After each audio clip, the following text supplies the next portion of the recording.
We are live. Welcome to another Map Center broadcast.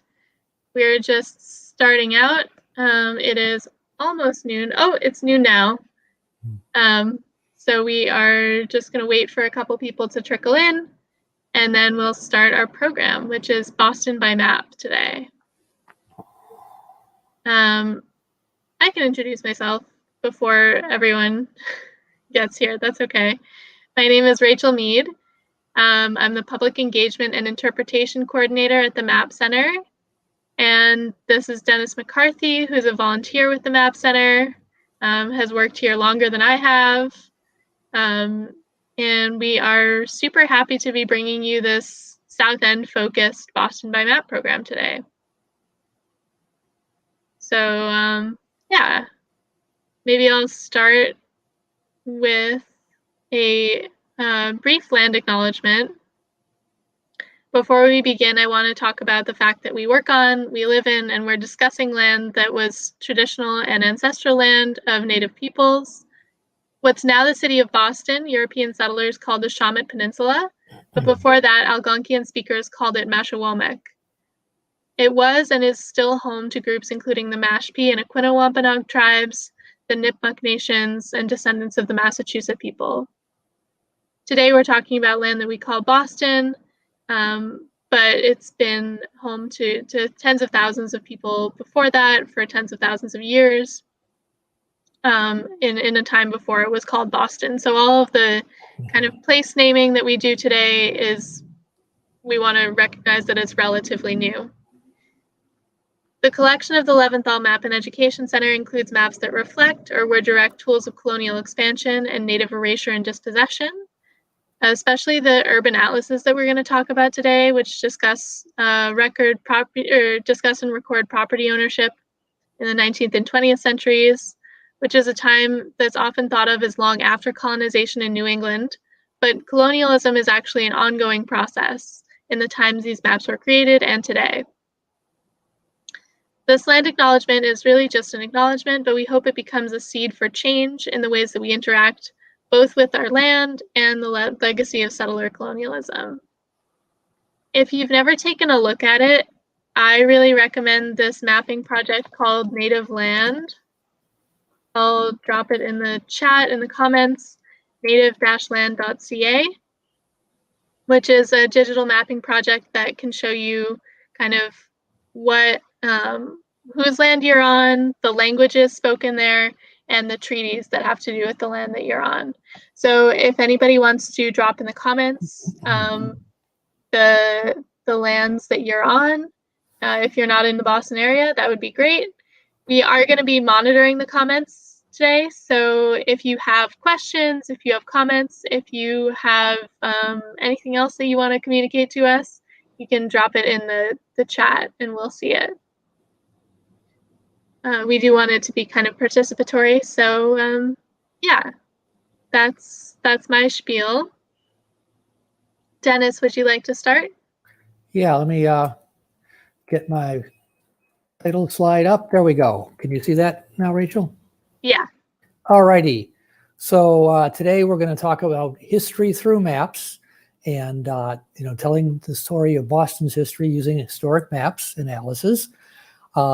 And we'll have some sort of boilerplate stuff that it's the same every time around. And the example we'll jump into, though, will be the South End, or South Ends in this case. So just quickly, how do you use maps to help tell history? You can answer questions like, what used to be here? Or what is that on today's map when you're looking at a picture of an older building? Or how did some part of Boston develop over time, which we'll be talking about today? And the example will be the South End. I forgot to update that slide. So let me, first of all, these slides and everything that I'm going to show you, or links to everything I'm going to show you, are in the handout. And Rachel posted the handout to the chat, or I guess the chat section of the StreamYard. Yeah, I'm about to do that. Okie dokie. So let's take a peek. Now, the thing is, we're talking about the South End. So here's the South End today, right? It's This area here, where it says South End, bounded on the west by this rail corridor, bounded on the north by another rail corridor, on the east by the highway, and on the south by Melnia Cass Boulevard. But if you were to look at this area on a colonial map of Boston, you would see that much of the South End is made land, and other parts of it are original land on the Roxbury side of the neck. Let me just get a better view of this map. This is a 1775 map of Boston by a British officer. So Boston was founded in 1630 on what we call now called the Shawmut Peninsula. This irregularly shaped chunk of land. It's almost an island. It was attached to the mainland by this narrow strip of land called the Neck that would be awash in the storm at high tide. And this area here on the mainland side is also part of Boston, has a little footprint there, and then you enter Roxbury. Now, the phrase South End was used in colonial times. Boston consisted of the north end up here, this little peninsula sticking out of the peninsula, separated from the rest by a Mill Creek stream that ran right across right here. Farther south was the south end, and in between along State Street there was a commercial and government district band. So the old south end was down here between the Common on the west and the shoreline here on the east, Milk and School Street on the north, and the shoreline, which is Essex Streets back then. Here's a picture of the old South End from a book called The Crooked and Narrow Streets of Boston that was published in 1920.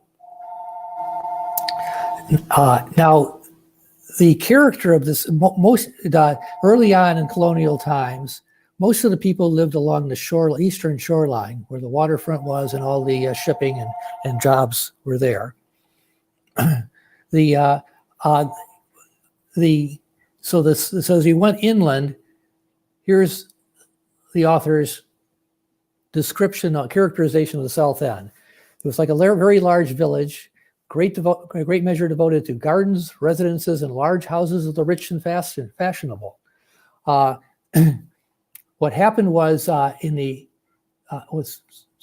basically, a high-end residential district here, where it's now the business district. The term South End was actually important in a weird way in the American Revolution. So you may know that a couple events related to the American Revolution took place in the South End, in the old South End. In 1765, during the Stamp Act insurrection, one of the designated agents for selling stamps was dragged to the Liberty Tree down in Washington and Exeter and forced to renounce his position. And then in 1773, the meeting preceding the Tea Party was held in the Old South Church on Washington Street. But there was a before the Revolution, there was a peculiar custom in Boston. It was called Pope's Night. So every year occurred on what's in England's called Guy Fawkes Day. But in Boston, what they did was the young men, mostly laborers, in the South End, young men in the North End formed rival gangs or mobs. They each built an effigy of the Pope on a wagon. Here's a picture of one, an illustration of one from a 1768 broadsheet. And they would march through the city to a common meeting point. Along the way, they would demand drink from the people we passed on this, whose homes they passed. If you didn't put out wine for them, they might break your windows. And when they met in the middle, they would have a battle to capture each other's Pope effigy. And then after that violent episode was over, the winners would take both effigies to either the Boston Common or the Copp's Hill, depending on who won, and burn them, and a giant party ensued. What's that got to do with the American Revolution? Well, in 1765, the Patriot leaders, like Sam Adams and John Hancock, recruited the head of the South End gang, a man by the name of McIntosh, and they cut a deal. John Hancock provided alcohol, and McIntosh provided muscle, and so that's how they were the main participants in many of the Stamp Act insurrection activities. One of them was at Liberty Tree. If you go to the corner of Washington and Essex today, there's an old building from around 1850, and it has this wooden engraving on it from that time, showing the site of that Liberty Tree. Any questions before I move along to the next spot, Rachel? No, I don't think so. Okay, so let's talk about how the new South End came to be. So the area along the neck and to the south was called the Necklands. At the beginning of the 1800s, when Boston was starting to grow and looking for land to grow, they did a lot of land making, but they also laid out a plan for, in this paragraph here, for the a new neighborhood on the neck. It's divided into streets and lots, the streets being regular and drawn at right angles, and to introduce variety, a large circular place was left ornamented in the center. And this was supposed to be another high-end residential district. So let's look at this 1814 map of Boston. Actually, I sort of jumped ahead. What I wanted to do before that, though, is to talk about the old version of the South End. So here's the old South End. And this 1814 Hales map has the actual building footprints. And as you can see, compared to today's business district, it was quite sparsely populated. But to give you an idea of how affluent it was, let's look at in the South End for buildings by Charles Bullfinch, Boston's most famous and prolific architect of the period, who did the State House on Beacon Hill and some fine homes up there. Was the architect for the expansion of Faneuil Hall. There's a lot of them. So this big row here on Tremont Street facing the Common, that was Colonnade Row. This is what it looked like later in the era of the top photography. But fine row houses for well-to-do people. Just to the east of that was the Boylston Market down here at Essex and Washington Street. And here's what that looked like. Another Bullfinch design. So the northern side of the city had Faneuil Hall Market. The south end had this one. If you continue, look a little bit east and north of here, you see Franklin Place. On the south side of here is where, in the 1790s, Bullfinch not only designed, but he was a developer for the Tontine Crescent, this nicely curved section of row houses. Had a big arch here in the center, going right through the complex. That's today's Arch Street. And then if you keep going east from there, there is the Boston Theater right on the east end of Franklin's Place there. That's what the old Boston Federal Street Theater looked like, another Bullfinch design from the first decade of the 1900s. And finally, for more variation, nearby we have down here, the New South Church. The Old South Church is farther north on Washington Street. This was a New South Church, another Bullfinch design from the first decade of the 1800s. The district, continued farther east to Fort Hill. Fort Hill was a beautiful spot for a house with a view.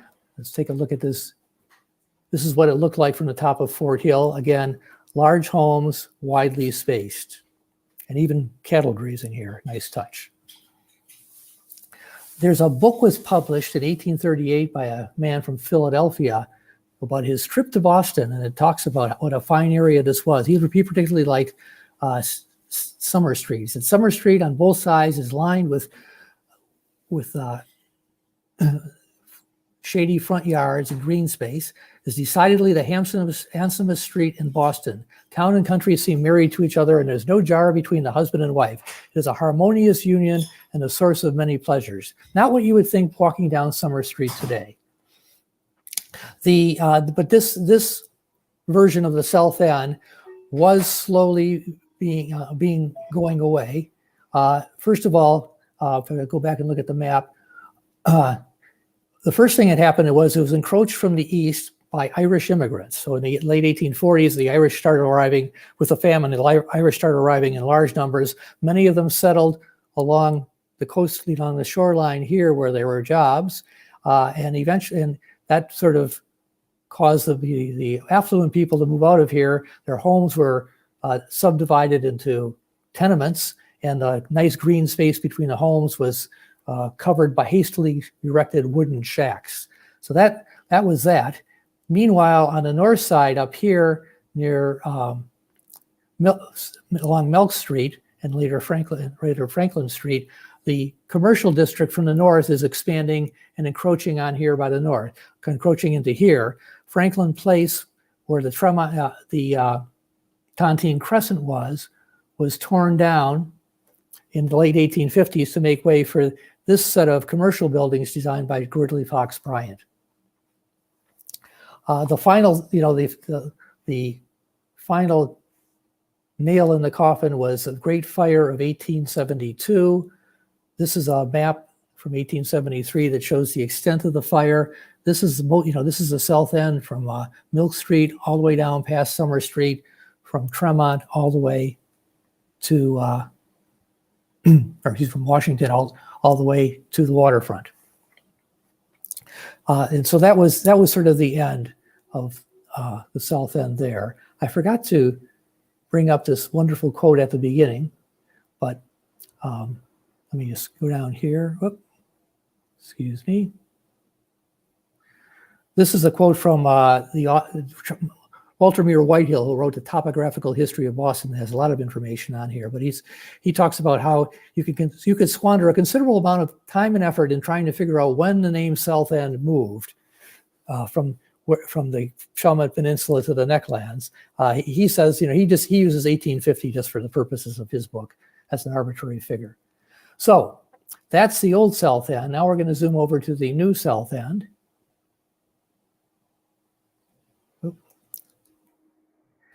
So in 1801, Charles Bullfinch was chairman of the Board of Selectmen and delivered a report to the town saying that they should, they should lay out streets and start selling lots on the Necklands.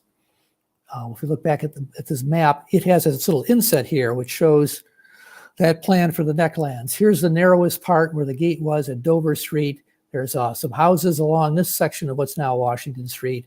But once you get past it, there are still widely spread houses. The plan called for more parallel streets, but fairly widely spaced and large lots. This is that Columbia Circle, Columbia Square on this map, open park space that they proposed. This is an illustration of watercolor, from 1810, looking up Washington Street towards the Chalmette Peninsula. That was the extent of what was built there at the time. This is a later illustration of someone's memory of sledding on Washington Street. This is the Deacon House. It was built in 1848, one of the few big, large homes. But that's the kind of homes there were on Washington Street. But there were very few of them. It didn't really catch on. By the late 1820s, the city reconsidered the plan and decided to make more streets and smaller lots to not just get the affluent set, but to get some upper middle class folks in there. This is a map from one of a series of maps showing the filling of the Back Bay. So that was, here's Washington Street. By 1836, when this map shows, what had happened was in 1821, the Back Bay, this tidal estuary, had been cut off from the Charles River by a dam run across here. This is now Beacon Street, where the line of the dam is. And it divided the Back Bay into two tidal basins, the receiving basin and the full basin. And the flow of water between the two basins was used to power tide mills. And then in the 1830s, two railroads were built into Boston. This is the Boston and Providence. This is the Boston and Worcester. Where they crossed was now Back Bay Station. As part of the deal with the power company, Boston Roxbury Mill Company, a line was drawn here, and that was the boundary between Boston and the mill pond. The city made the land out to this new boundary and created a new Tremont Street And as you can see, there's twice as many crossing streets crossing Washington by then as there were before. This still did not produce the desired result. There was a lot of empty land there. So in 1849, in the late 1840s, they came up with a new plan. This is the wonderful drawing of it. I'm going to rotate it so the north is up, but it shows the old big circle in the middle is now broken up into Franklin and Blackstone parks. And you have all of these small lots for row houses. This 1852 Slatter and Callan map is very detailed of Boston, also shows individual building footprints. So if we go down here to the south end, the new south end, you can see here's Washington Street. We've got a lot more buildings now, but still a lot of open space. Land has been made on the east side. They created Harrison Avenue and Albany Street. Here's those two halves of the original rounded park, but we've also got smaller parks. Union Park here on Weston Street, and then Chester Park down here, and in Worcester Square. Now, this is by this time we're getting into the time period where we have atlases. So I'm going into Atlascope. This is an early atlas of Boston, 1868, excuse me, showing the south end. As you can see, it's starting to be pretty well filled in. We've got buildings, lots of buildings. Doesn't show all the streets yet because this land hasn't been made. But if I slide over the 1874 version, you can see we've got more land and more has been built up. So by 1874, they've achieved the second vision of the south end, not as a large single freestanding mansions on big pieces of land, but as row houses. Now, unfortunately, there were two events happened around here that changed the character of this new south end just when it was getting started. One was that fire of 1872. Many of the upper middle class residents of the South End owned businesses in downtown Boston and lived out here. And they, of course, went bankrupt after their businesses were destroyed by fire. And that was followed immediately by the Panic of 1873, which was good for also affected business regardless of where it was located. As a result, a lot of these owners of these houses went into bankruptcy, or some of them managed to eke by changing their townhouse from a single-family home to taking on a few boarders to provide rent money to keep them afloat. But it basically started becoming a boarding house district. And it attracted immigrants who could afford to live there. So here's an 1898, there's a map from an 1898 book on the South End, and it's showing what groups are living there. So you've got color-coded, Irish, white Americans, Jews, blacks, Germans, Italians, and so on. So this was becoming a boarding house district, but very diverse. Starting in 1890 then, though, let me go. In this 1890, the African Americans started moving out of their old concentration on the north side of Beacon Hill and the West End over to the South End. And by 1920, the South End had become the leading residential district for African Americans in the city, and it remained so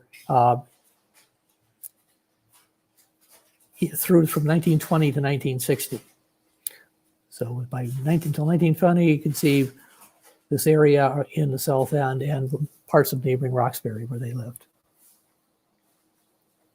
There's what happened next is well documented in this book called Common Ground. It's not about the South End per se. It's about the busing crisis, but it follows the busing decade of the 70s through three families, two of whom lived in the South End. I lost the map from, excuse me. This is the map on the inside cover. And here he's showing I lost my South End map. Here he's showing the South End map. make that a little bit bigger. And two of the families lived in the south end. The Twyman family lived here in Methunion Manor on Columbus Avenue, and a Divers family, middle class, a white family, lived here on Newton Street, just north of Columbus.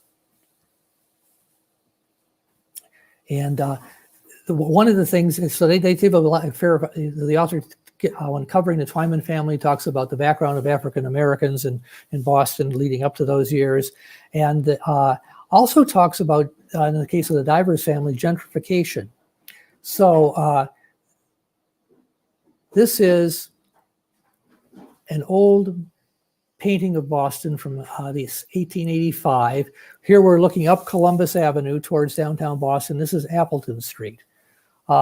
This is that same intersection today. The old row houses on the left have been replaced by the Methunion Manor. This is a community development corporation who built these for the local Methodist church, AMA church. The Twyman family lived on the corner of this building right here. This building over here across the way, if we look in the old painting, is this one here with an oriel facing Appleton Street. The reason I bring that up was I was part of the gentrification, didn't know it at the time.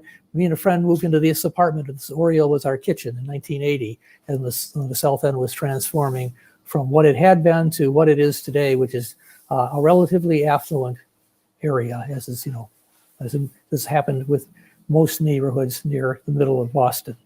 So let's go back to the slides and finish off here. So, where do you find maps that you can use in telling a story like this? Well, there's a number of places, and we'll go to those in a second. But there's if you go to the Leventhal Map Center digital collection, there are literally thousands of entries there. So I'm giving you in the handout this list of sort of best of Boston maps. And you can follow the links to them. Most of them are on the Leventhal Map Center site. They've been digitized, and in some cases they've been georeferenced, so you can overlay them with current ones. Where do you find historic maps? Well, the Leventhal Map Center has two places: the Atlascope, which I showed you, and a digital collection. And I'm going to turn it over to Rachel now so that she can give you a tour of those. Thank you. Let me open up my, yep. We've done Inception here. Let me do my screen share.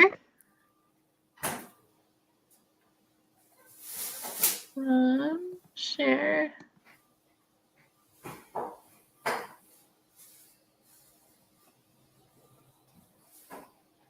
Okay. Can you see my screen? Yes. Okay, so one of the tools that we are the proudest of and we like to show people the most is this tool called Atlascope, which is for exploring urban change in metropolitan Boston over the period between basically the late 1800s, where Dennis was focusing on in the middle there, up to today, with kind of a gap between 1940 and today, where the maps that you would want to be able to see are under copyright, so they're not available. But basically, this is over 100 atlases of Boston and its inner suburbs, so that includes Chelsea, Everett, Somerville, Cambridge, Brookline, all of those kind of inner towns. And there are three options for how to start on Atlascope. You can click on Find Me, which is really useful if you want to be walking around with this on your phone. It can find your GPS location, and then you can actually have it track you as you walk. So if you are, like I was the other day, waiting for the bus, and you see an interesting building, you could say, oh, I wonder how old that building is. I wonder what it used to be. And you can have it find you. You can search places, so you can search well-known places or addresses, or you can start at Copley downtown. So start at BPL. we've got, it usually drops you on the oldest level of maps. So here it drops you in 1874. You can see that there's no library there, but Old South Church does exist already. And then if we jump forward in time 50 years from 1874 to 1922, Boston Public Library is here. Old South Church is still there in a slightly different form. And then there are some things that have changed and some things that haven't. So for example, the McKim building is exactly where you would expect it to be, but there's no Johnson building here. Instead, Boston University owns this land and the Boston Athletic Association. Huntington Avenue cuts through Copley Square. There's Trinity Church there, which is where you would expect to see it. And the John Hancock building as well.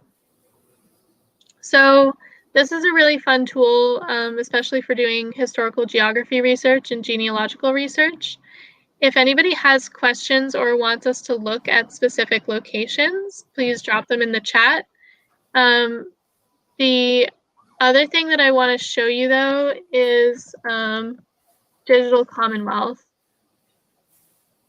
which is a collection of, basically a meta collection from all of the collections across Massachusetts. So Boston Public Library's photography collections, for example, feature pretty heavily here in this collection. All of our maps are in here, and there are plenty of other historical collections as well.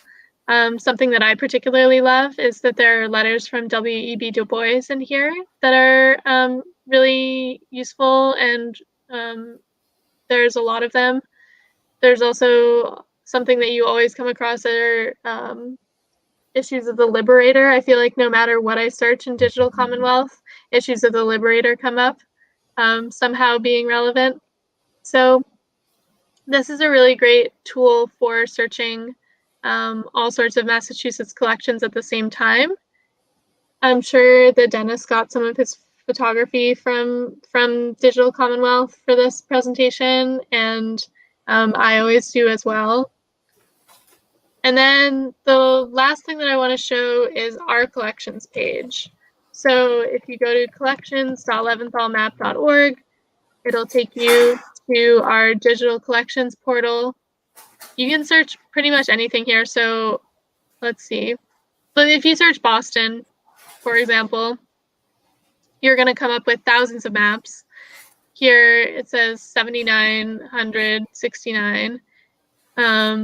And there are so many maps that are digitized. We also have a lot of maps that are undigitized. So as in-person services ramp up again, you will be able to come in and see maps that we don't have digitized in the collection online, which is exciting. You'll be able to make reference appointments to come in and talk to our reference librarian and see those maps. There's also a lot of really useful filters here. So you can filter by place, by topic, date, creator. Format can be a really useful one. So if you're specifically looking for photographs of Boston, this would be how you would do that. Because even though we're a map collection, we do end up having, you know, things in all sorts of formats, because all sorts of things can be maps, and we have examples of all sorts of things. So if anybody wants me to look anything up in AtlasScope, I would be really happy to do that. If anybody has any questions for Dennis about the South End or the previous South End, that would be fun to do. We could start by looking by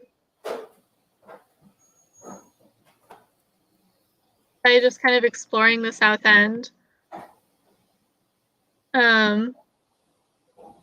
Something that took me a while to figure out when I was looking at AtlasScope originally is why these buildings would be crossed out. And it's because they're stables. So all stables on AtlasScope, or in most of these atlases, an X through a building means that it's an outbuilding or a stable. Oh, one super useful tool is coming down to the bottom here and clicking on About This Map. And over here, clicking on, for example, like view list of plates and digital collections. You would be able to click on that and it'll take you to the collections page, and then you can download all of the geotiffs. If you're interested in finding the key, for example, this is a really useful thing to do, because otherwise you don't know what anything stands for, like the color coding and stuff like that. I can tell you that the pink usually means brick and yellow usually means wood. Green often means something risky. So it's not surprising, for example, that the bake shop down here is green, because that might be a risk, not only because of the way that the building is constructed, but because of what's going on there, which is lots of fire.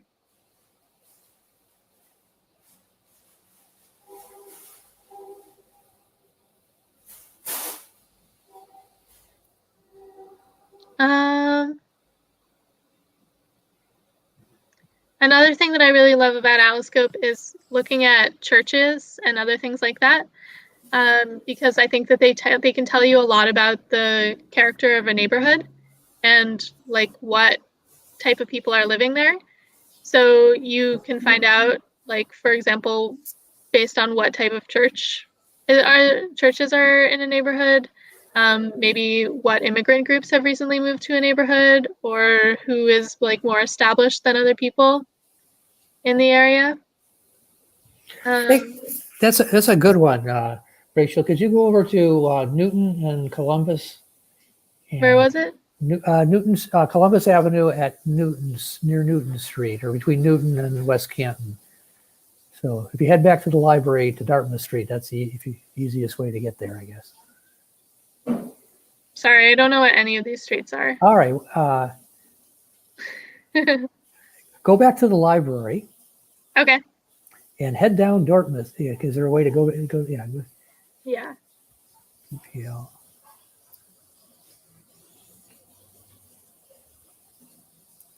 Now go down Dartmouth Street towards the south on Dartmouth Street, and you can see there's no train station there at the moment. If you go later, there, I guess I think if you go a little bit later, you'll see a train station at that intersection. I believe it was done in the late. Yeah, Back Bay Station. Yeah, Back Bay Station. Now, if you go farther south on Dartmouth, a little bit, keep going, you'll hit Columbus Avenue. That's Columbus right there. Now go diagonally down Columbus, a little bit past Appleton. Keep going. Keep going. What is that? You had it. Keep going. Just coming into view is a church. What is that called? Union Congregational Church. And if you go later in time to 1928, say. Oh, it's still Union Congregational. I thought it had changed name. I must be thinking of the wrong one. Yeah. There are a lot of churches that change name, which is something. There's an AME church. What is that? Presbyterian Union. What is that later on in time? If you go to. That's the same church. Same church. Okay. Oh, but I think I know exactly what church you mean. Okay. It might have been on Tremont Street instead, or. Yeah, it's somewhere on Columbus, I think. Yes. Oh, here's one that's a synagogue in 1885. Yeah, there was a large Jewish population in the South End then. By 1902, they have it named Temple Adath Israel. And then by 1922, before that, it's Columbus Ave African Methodist Episcopal Church. So it becomes an AME church between 1902 and 1908. So yeah, so that's a way that you can kind of see like how the neighborhood is changing, especially because it's really difficult to see that just from the names on the buildings. If you are kind of judging by the names on the buildings, you have to remember that those are names of property owners and not the names of the people who actually live in the building necessarily. So what you're seeing is the names of people who are more established and who are wealthier and maybe lived there in previous generations, and not people who currently live in that location. And with the Atlascope, I was able to do something it was hard to do before, and that is find out when that building that I lived in at 197 West Canton Street was built. Oh, that's awesome.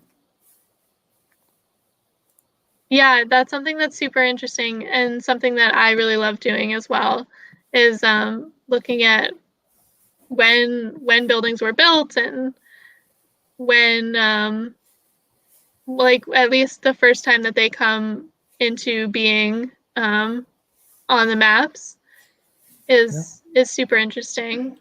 Yeah, if you go back to like 1870 or so, I think that building right at the corner of Appleton and West Canton was built in the 1870s. Yeah, try that.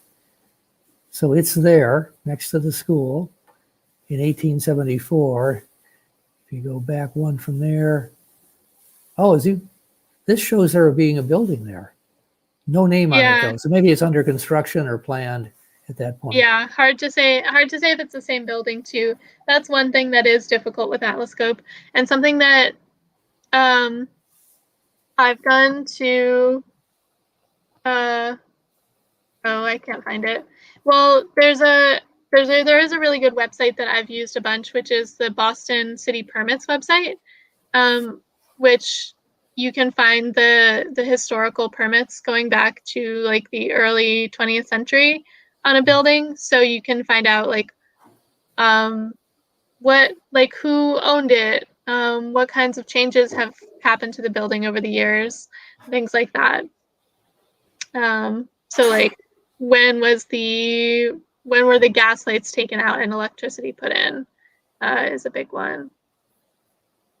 Or when was the furnace replaced? Yeah. All right. So it doesn't look like we have any questions. If people want to ask questions and are too timid, you can always email us. We are happy to field any email requests. We are also super happy to find out what you thought of this event. So we are going to send you a feedback form in the chat. But yeah, Dennis, do you have any other thoughts? Any other resources? Well, I did have a few more map resources. If you want to put my screen back on, I can do that. Let me know when I'm on. You're on. Okay, so in addition to the getting things online at the Leventhal, there's a digital Commonwealth. I'm sorry, Rachel already showed you digital Commonwealth. There's a Massachusetts Real Estate Atlas digitization project, which the state has digitized many atlases at the statewide level, at the county level, and then individual towns. So if you live outside of Boston and you want to get an old atlas of where you live, you can go in here and find, click on the Flickr links at the right, and you'll get nice high resolution digital images. The other place you can go is the Boston Atlas site at the Boston Planning and Development Agency. They do this in conjunction with a website called Map Junction, but they have digitized and georeferenced a large number of maps, and so you can do a similar thing that you saw in Atlascope, only this encompasses old sheet maps from before there were atlases. So you can go here and say they're showing a Boynton, they're showing an old Bromley atlas and a old 1826 Annan and Smith. And if I pull this over, you can see what the south end looked like in 1826 when it was called the Neck. All right, so those links to those, I'm going to stop sharing. links to those are on the handout. Yep. So thank you everybody for coming. Please fill out the feedback form. Let us know what you liked and what we can do better, because we're always trying to make this as interactive and as catered to your personal tastes as possible. And we will see you again in June. Bye, everybody.